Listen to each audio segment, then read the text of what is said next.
En route pour demain. Présenté par Pauline Ducamp sur BFM Business et Tech Co.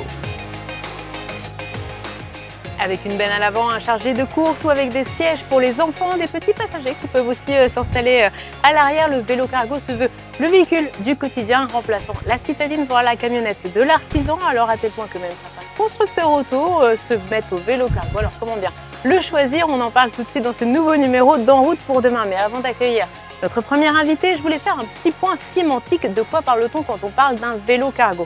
En fait, il y a deux grandes catégories de vélos à cargo, le plus souvent bien sûr à assistance électrique.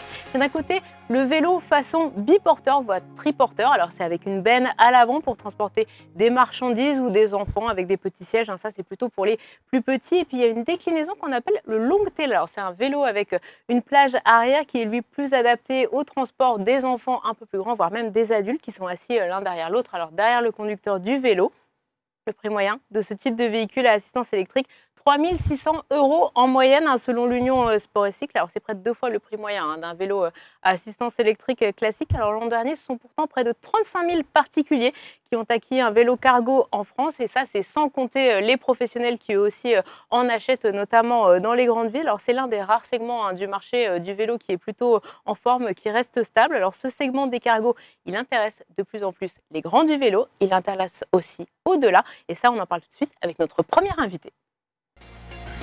BFM Business et Tech Co présente En route pour demain, l'invité. Et alors, je suis ravie d'accueillir Philippe Gentil. Bonjour Philippe. Bonjour. Vous êtes responsable développement commercial 12 Cycles X la mobilité chez Toyota. Donc en fait, c'est Toyota qui s'est dit, tiens, nous on est constructeur automobile et on a aussi envie d'avoir un vélo cargo dans notre offre. Pourquoi est-ce que justement Toyota s'est associé à 12, qui est une marque française justement spécialisée dans ce type de vélo, plutôt pour le transport de marchandises et de personnes? Toyota a toujours été précurseur en termes de mobilité. On se souvient du succès des véhicules hybrides avec la Prius. Et là, en termes de vélo, la mobilité pour tous, on l'a vérifié cet été lors des Jeux Olympiques avec tous les moyens de mobilité mis à disposition des Parisiens, mais des athlètes, des para-athlètes surtout. Le vélo cargo, c'est un moyen de mobilité pertinent en ville. Et donc, il y a un accord, un partenariat qui a été créé avec 12 Cycles, qui est le premier fabricant de vélo cargo en France, pour créer un vélo cargo qui soit français et qui corresponde aux standards de qualité de Toyota. Alors ce vélo, il s'appelle le Cargo Verso. Il est avec nous en plateau, je le dis pour ceux qui nous écoutent en radio. Donc ça fait un grand vélo, 2,80 m de long à peu près. Là, on a pris la version pour les artisans, c'est-à-dire avec une benne qui se ferme où on peut justement ranger de nombreuses affaires. Ce vélo, il fait vraiment, c'est vrai qu'on dirait presque en termes de taille, un petit véhicule. C'est qui vos clients? Qui est-ce que vous voulez aller chercher avec ce type de vélo? Alors comme vous le disiez, il y a tous les côtés artisans, entreprises. Ces vélos-là, c'est simple, à l'usage, ils remplacent ou ils complètent l'usage d'un véhicule utilitaire ou d'une voiture pour les particuliers. Et en ville, on ne pollue pas, on ne fait pas de bruit, on n'a pas de frais d'essence, on a des frais d'assurance réduits, donc c'est tout bénéfice. On peut circuler partout, avec la naissance des pistes cyclables dans toutes les villes et dans toutes les régions de France maintenant. Au quotidien, se déplacer à vélo cargo, c'est ne pas utiliser de voiture, mais avoir les mêmes usages. Combien de charges je peux mettre à l'intérieur? Parce que c'est vrai que ça fait quand même, la benne est assez impressionnante. Pour ceux qui nous écoutent en radio, ça fait vraiment une très très grande caisse, pratiquement un peu moins d'1 mètre de long, près de 80 cm de large. On met beaucoup de choses à l'intérieur. Combien de kilos on peut emporter? Là, alors, ce vélo cargo, c'est 100 kg de charge utile. Donc 100 kg, c'est déjà beaucoup, en effet. Donc ça peut être sa famille avec ses enfants ou le matériel de l'artisan. Et puis on peut bien entendu compléter par des remorques derrière, où là on peut amplifier la charge jusqu'à 200 voire 300 kg supplémentaires. Donc on arrive presque à une demi-tonne avec un vélo cargo, ce qui devient un petit véhicule utilitaire en définitive. Là, ça fait à peu près un peu plus d'1 an que vous commercialisez ce véhicule. Combien vous en avez vendu et auprès de, justement, c'était plutôt des particuliers ou plutôt des pros qui sont venus vous voir? Il y a les deux. Je dirais qu'on a une tendance peut-être plus professionnelle pour le moment. Les clients sont surpris au départ, parce que c'est vrai qu'on ne s'attend pas de voir un vélo cargo chez Toyota, et pourtant, au regard du produit et des services qu'il peut rendre, il y a un engouement. Alors, ce que fait Toyota tout le temps et ce qu'on continue à faire, c'est qu'on le déploie. Donc là, il est déployé dans toutes les concessions en France, c'est-à-dire qu'il y a près de 300 concessions qu'il propose, où vous pouvez l'essayer, aller le voir, etc. Et aussi voir les accessoires qui vont avec, qu'on soit particulier ou professionnel. Et là, tout est fait pour qu'il soit considéré chez Toyota comme un véhicule classique. donc comme une voiture ou une camionnette. Quand vous me dites considéré comme un véhicule classique, ça veut dire que je vais pouvoir le prendre en location longue durée, comme aujourd'hui je peux avoir une Toyota dans votre réseau? Mais absolument, Toyota propose son assurance, son financement directement, comme un véhicule, absolument. Donc on a des offres qui sont dédiées pour le vélo cargo et qui sont dupliquées du modèle automobile. Et ça aussi, c'est une grande nouveauté, c'est ce que Toyota apporte au monde du vélo, c'est qu'en fait, on duplique les services. On n'a pas à se poser la question de savoir, ben voilà, moi je suis automobiliste, mais j'ai envie de passer sur un vélo. Alors comment je vais faire pour choisir mon assurance, pour aller, pour les réparations, pour l'entretien? Là, tout est compris. Et donc on a des services qui ont été mis en place qui n'existent pas ailleurs. Vous me dites tout est compris. Je le disais au début de cette émission, hein, le vélo cargo, c'est 3 500 € en moyenne. Ce modèle-là, en particulier, il est beaucoup plus cher. On est à un peu plus de 6 000 €. Concrètement, avec l'assurance, avec les différents accessoires, ça me revient à combien par mois? Alors là, pour les professionnels, on est à 3,20 € par mois, donc par jour, pardon, 3,20 € par jour, 95 € par mois. Voilà, sur l'offre qui est proposée à l'heure actuelle. Et pour les particuliers, c'est un peu moins. Après, l'assurance, en effet, on a pris le parti de faire une assurance qui n'existait pas non plus. Parce que par exemple, pour les professionnels, la plupart des assurances n'assurent pas la marchandise embarquée. Là, le but, c'est ce qu'on disait, c'est dupliquer. C'est-à-dire qu'un artisan qui utilise une Toyota, qui souhaite rouler en vélo cargo, il faut qu'il ait les mêmes garanties. Il transporte ses outils, il a un problème avec ses outils, voilà, comme on peut en rencontrer parfois, il n'y a pas de souci, il est remboursé de ses outils. Vous avez aussi travaillé sur la question de la réparabilité, parce que justement, je suppose que quand on est artisan, on a besoin que son vélo soit un peu disponible en permanence. Ça, vous pouvez nous expliquer justement le côté démontable, un peu kit de ce vélo qui permet justement de le réparer? C'est aussi pour ça que Toyota et 12 se sont associés et sont devenus partenaires sur le projet, parce que ce vélo, il représente un concentré de technologie. 12 Cycles a réinventé le vélo cargo en France pour le marché français, puisque jusque-là, les vélos cargo étaient plus des pays du Nord, du Danemark, des Pays-Bas, pas forcément adaptés à notre relief ou à notre mode de déplacement. Là, en effet, on a un vélo séparable en deux. Il y en a très très peu sur le marché, je dirais que c'est pratiquement même le seul, qui permet soit de le transporter facilement, mais aussi de le réparer facilement. Voire pour un professionnel qui investirait dans une caisse à l'avant qui soit spécifique à son métier, comme pour transporter du froid, du chaud, voilà, et bien que si toutefois il y avait une panne, on puisse remplacer la partie arrière et puis il puisse continuer à travailler pendant qu'on répare la sienne. Pourquoi vous avez misé sur un vélo 100% made in France? C'est parce que c'est plus simple de gérer justement les approvisionnements? On a vu qu'il y avait eu beaucoup de pénuries ces dernières années sur les composants. C'est parce que de toute façon, un vélo cargo, c'est tellement cher que finalement, on peut produire en local. La question du prix n'est pas si importante? Alors, c'est surtout en définitive parce que le Made in France est important pour Toyota aussi. La Yaris Cross, on a fêté la 5 millionième, est fabriquée en France à Valenciennes. Il fallait que le constructeur soit français. Ça a été aussi l'occasion pour 12 Cycles de développer ce produit complètement en France à partir d'aluminium recyclé de l'industrie automobile. Donc ça, c'était bien parce que c'est vrai que ça permet aussi de pouvoir créer ou maintenir des emplois en France. Et puis en effet, en termes de réparabilité, quoi qu'il en soit, c'est beaucoup plus simple quand on a un peu tout sous la main. Et ce vélo français, c'est une grande fierté parce que c'est vrai qu'il est un petit peu différent et en termes de design et en termes de modularité. Donc voilà, c'était important pour Toyota de pouvoir s'engager sur un vélo français. Combien d'exemplaires vendus jusqu'à présent? Je n'ai pas le chiffre exact en tête, mais on a déjà une production de 1500 vélos qui est en route. Et donc là, ce que je vous disais tout à l'heure, le déploiement est en cours dans toutes les concessions. Il vient de se terminer, là, depuis un an, ça a été mis en place. Les mécaniciens ont été formés, les vendeurs ont été formés, les vélos ont été produits, amenés en concession. Et donc là, la phase commerciale démarre. Et elle démarre plutôt bien. Et les grands pays du vélo, du coup, ce vélo-là, on va le retrouver demain aux Pays-Bas, en Allemagne, c'est des perspectives de développement? Alors pour le moment, le Cargo Verso n'est disponible qu'en France. Voilà. La France a toujours été un peu la terre d'expérimentation aussi pour Toyota, mais il n'est disponible qu'en France. Donc là, on a ce vélo qui est présent dans toutes les concessions, et ce qui est bien, puisqu'on a du coup 300 nouveaux points de vente vélo cargo en France. La France laboratoire du coup du vélo. Dernière question, Philippe, c'est quoi justement le conseil, le truc à avoir en tête si je me dis tiens, je veux passer au vélo cargo, c'est quoi la chose à laquelle il faut bien réfléchir?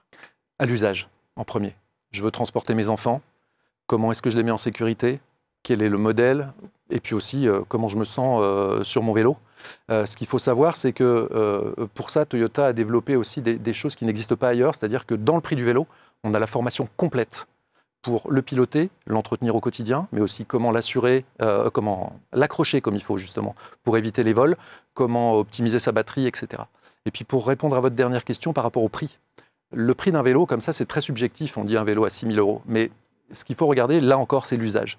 L'usage, ce vélo-là remplace un véhicule. Donc, à terme, très sincèrement, 6 000 €, si on prend le compte d'une voiture toute l'année en ville avec les bouchons, les parkings, les amendes, les frais de carburant, etc., on est largement au-dessus en définitive et il est très très vite amorti, que ce soit pour les professionnels ou les particuliers. Merci beaucoup Philippe d'avoir été avec nous. Philippe Gentil, responsable développement commercial 12 Toyota. Et justement, choisir son vélo cargo, les bons accessoires, la bonne mise en sécurité selon ses usages. Eh bien, on en parle tout de suite avec notre prochaine invité. BFM Business et Tech & Co présente En route pour demain, l'invité. Comment bien choisir son vélo cargo, c'est l'objet de la deuxième partie de cette émission et j'accueille tout de suite Jérôme Sorel. Bonjour. Bonjour Pauline. Merci beaucoup d'être avec nous aujourd'hui. Vous êtes associé wheels.westfrance.fr. J'ai bien dit le... Et vous avez bien dit wheels. Tout va bien. France.fr. On est un site web qui parle que de vélo. Spécialiste vélo, du coup, ça tombe bien, parce qu'avec vous, on avait envie de se dire, voilà, on part de zéro, j'ai envie de passer au vélo cargo. Quelles sont les bonnes questions à se poser, les bons réflexes à avoir, les bonnes idées pour savoir si, est-ce que je suis éligible au vélo cargo? On en parlait juste à l'instant avec notre précédent invité, Philippe Gentil de Toyota. L'idée, c'était vraiment de regarder ses usages. Vous, c'est vraiment ça le premier critère pour se dire vélo cargo, oui, non? Oui, exactement. Les usages et puis après les contraintes, parce qu'en fait, chacun va placer ses curseurs où il veut et où il peut, mais les contraintes de quelqu'un qui vit en banlieue ne sont pas les mêmes que quelqu'un qui vit en centre-ville. Les contraintes de quelqu'un qui n'a pas d'enfant ne sont pas les mêmes que celles de quelqu'un qui a un enfant. Et puis il y a aussi l'usage professionnel. Est-ce qu'on transporte 3 perceuses ou est-ce qu'on transporte des plantes, par exemple? Donc l'usage. Et puis aussi, après, ça va être à chacun de placer ses curseurs là où il veut, là où il peut surtout. Alors justement, on va prendre des cas concrets. Ouais. On a un petit peu changé la déco du plateau, je dis pour ceux qui nous écoutent en radio. Alors on a troqué l'un de nos vélos vraiment biporteurs pour un Longtail, donc ce fameux vélo qui permet de transporter les enfants. Justement, j'ai des enfants, je veux passer au vélo cargo. Quel type de vélo, selon quels âges, quels usages, il faut que je pense à quels accessoires? Alors c'est ce que vous disiez en introduction, il y a 3 types de vélos cargo, le triporteur, le biporteur et le Longtail.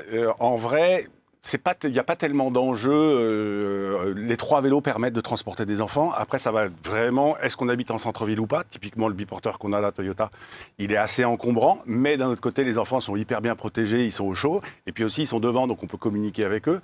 À l'inverse, le Longtail que vous voyez là, c'est un vélo qui est hyper évolutif, qui permet de transporter un enfant, des adultes. Donc vraiment, le critère principal, c'est quel usage j'en fais, vraiment, sincèrement. Justement, en termes de taille, parce que c'est vrai que ces vélos, on les a vus, alors on les a fait rentrer dans le studio. Donc du coup, on est passé par des portes, on les a fait tourner. Bon, on les a pas mis dans l'ascenseur. Pas encore, mais on aurait pu essayer. Il y a une certaine maniabilité. En même temps, c'est quand même des vélos qui sont très très lourds. Il y en a un qui fait 40 kg, l'autre qui fait 70. Lourd, mais donc, c'est pareil, aujourd'hui, il y a des biporteurs qui font 25 kg, il y a des Longtails qui sont compacts. Donc ce qui est intéressant aujourd'hui quand on regarde le monde du vélo cargo, c'est qu'il y a de plus en plus de tailles différentes et il y a des vélos qui sont beaucoup plus compacts que d'autres.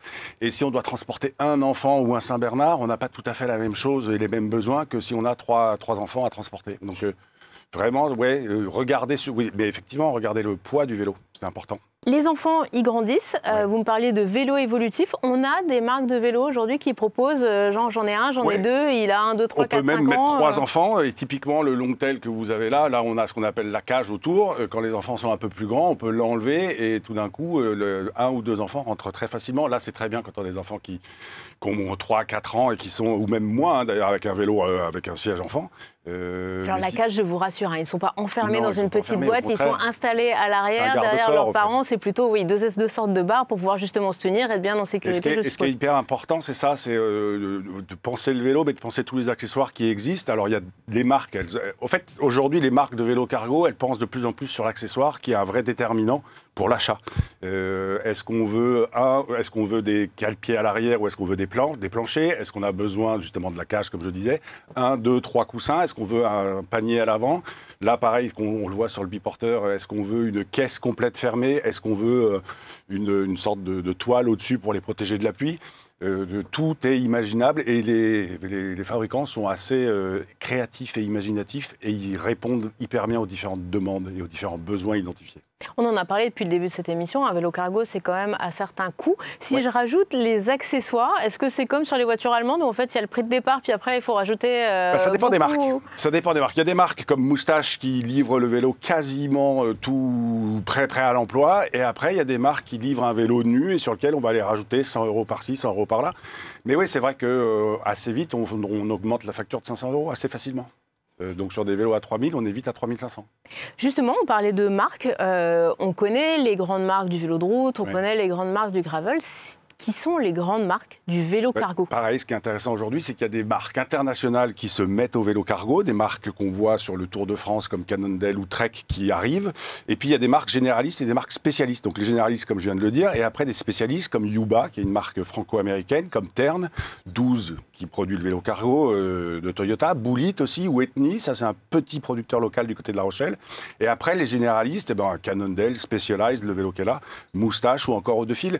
Ce qui est intéressant, c'est que soit on rentre il y a des spécialistes qui ne font que du vélo cargo et qui restent dedans. Et ce qui est intéressant, c'est qu'il y a d'autres marques qui font des vélos plus classiques et qui sont en train d'arriver sur le vélo cargo parce que ça répond à une vraie demande. Je pense même à Decathlon qui en a lancé un cette année, si je ne me trompe pas. Ils ont un biporteur, ils ont un long tail, ils sont très actifs et ils sont très agressifs en termes de prix. Et pareil, on pourrait parler de Gaïa, qui est hyper bien placé en termes de prix. Une grosse communication sur les réseaux sociaux, Gaïa. On le voit chez toutes les influenceuses en ce moment.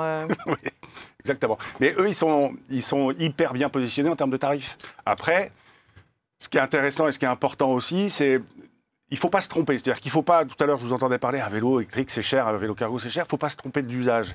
Un vélo dont on va se servir tous les jours, au quotidien, et qui va faire 30, 40, 60 km par jour, ça vaut le coup de mettre 1 000 ou 2 000 € de plus pour avoir un vélo qui soit durable, qui ne soit pas réparé tous les 15 jours et qui ait une autonomie suffisante et dont les composants sont pensés pour le vélo cargo.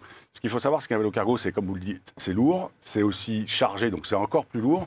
Et typiquement, il faut des bons freins, il faut que tout soit dimensionné pour, comme un véhicule utilitaire. En fait, on n'a pas les mêmes plaquettes de freins sur un vélo cargo que sur un vélo de course. Ouais, exactement. En termes de sécurité, il faut multiplier les antivols. Comment on fait pour justement être sûr de ne pas se le faire voler, même si, vu la taille, je ne sais pas comment on n'a jamais trop d'antivols. Ce qui est sûr, c'est qu'il faut penser, l'un des points, le principaux, c'est d'avoir une grosse chaîne. On le voit, alors ces vélos-là, ils se glissent entre les arceaux vélos dans une ville comme Paris ou Lyon ou Marseille, etc. Mais bon, il faut y aller. Et comme ça prend pas mal de largeur, c'est bien d'avoir une grande chaîne pour pouvoir l'attacher à un point fixe. C'est indispensable d'attacher le vélo à un point fixe. L'idéal, c'est le parking vélo, c'est d'avoir son emplacement. Oui, mais c'est aussi un point important dans vos curseurs. Si vous habitez en centre-ville, il y a certains long tail, par exemple, qui peuvent se redresser, qui peuvent se cabrer, et qu'on peut donc stocker assez facilement dans son appartement. Et si vous n'avez pas de stockage ou de garage, il y a des solutions aujourd'hui à 15 € par mois pour sécuriser son vélo et pour avoir un box, ouais. Le vélo cargo qui dort dehors, c'est pas top. Dernière question, assurance, comment on se positionne ? C'est pas obligatoire. Tant qu'on est sur un vélo, c'est pas obligatoire. C'est pas mal aujourd'hui. Il y a pas mal de services qui existent, notamment sur les assurances contre le vol. Je pense que c'est pas idiot de s'assurer contre le vol et de regarder les petits alinéas. Est-ce que le vélo il est assuré s'il est volé la nuit, par exemple? Il y a pas mal d'assurances qui enlèvent ça. Non, le vélo volé la nuit, vous n'êtes pas assuré. Donc oui, c'est pas mal et on peut trouver des assurances pour 10-15 € par mois. Franchement, ça vaut le coup.